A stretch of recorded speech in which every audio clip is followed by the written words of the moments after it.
भजन संहिता अध्याय 55। विश्वासघाती के विनाश के लिए प्रार्थना। प्रधान बजाने वाले के लिए तार वाले बाजों के साथ दाऊद का मशकील। हे परमेश्वर, मेरी प्रार्थना की ओर कान लगा और मेरी गिड़गिड़ाहट से मुंह न मोड़।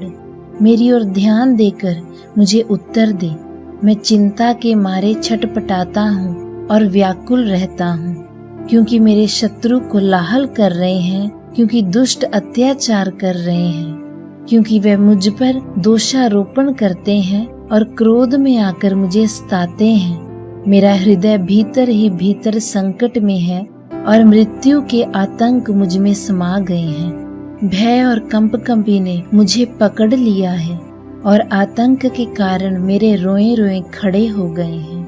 और मैंने कहा, भला होता कि मेरे कबूतर के से पंख होते तो मैं उड़ जाता और विश्राम पाता। देखो, फिर तो मैं उड़ते उड़ते दूर निकल जाता और जंगल में बसेरा लेता। सेला। मैं प्रचंड बयार और आंधी के झोंके से बचकर किसी शरण स्थान में भाग जाता। हे प्रभु, उनको सत्यानाश कर और उनकी भाषा में गड़बड़ी डाल दे, क्योंकि मैंने नगर में उपद्रव और झगड़ा देखा है।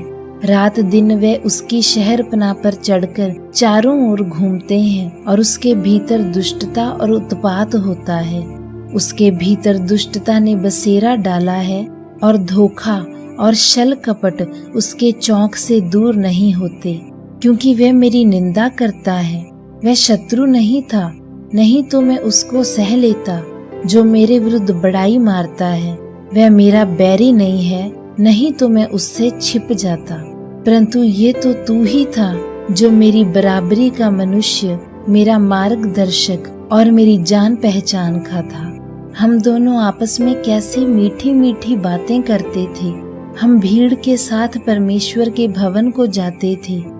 उनको मृत्यु अचानक आ दबाए, वे जीवित ही अधोलोक में उतर जाएं, क्योंकि उनके निवासों और उनमें दुष्टता भरी है, क्योंकि उनके घर और मन दोनों में बुराइयां और उत्पात भरा है। जहाँ तक मेरा प्रश्न है, मैं तो परमेश्वर को पुकारूंगा और यहोवा मुझे बचा लेगा।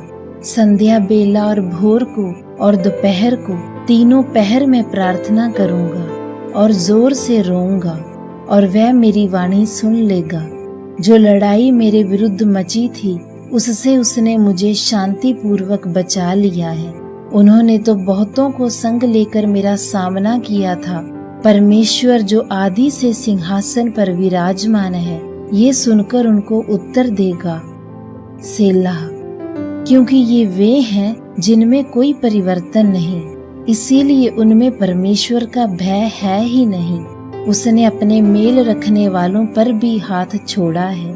उसने अपनी वाचा को तोड़ दिया है।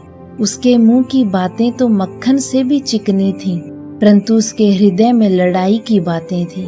उसके वचन तेल से अधिक नरम तो थे, परंतु नंगी तलवारें थीं।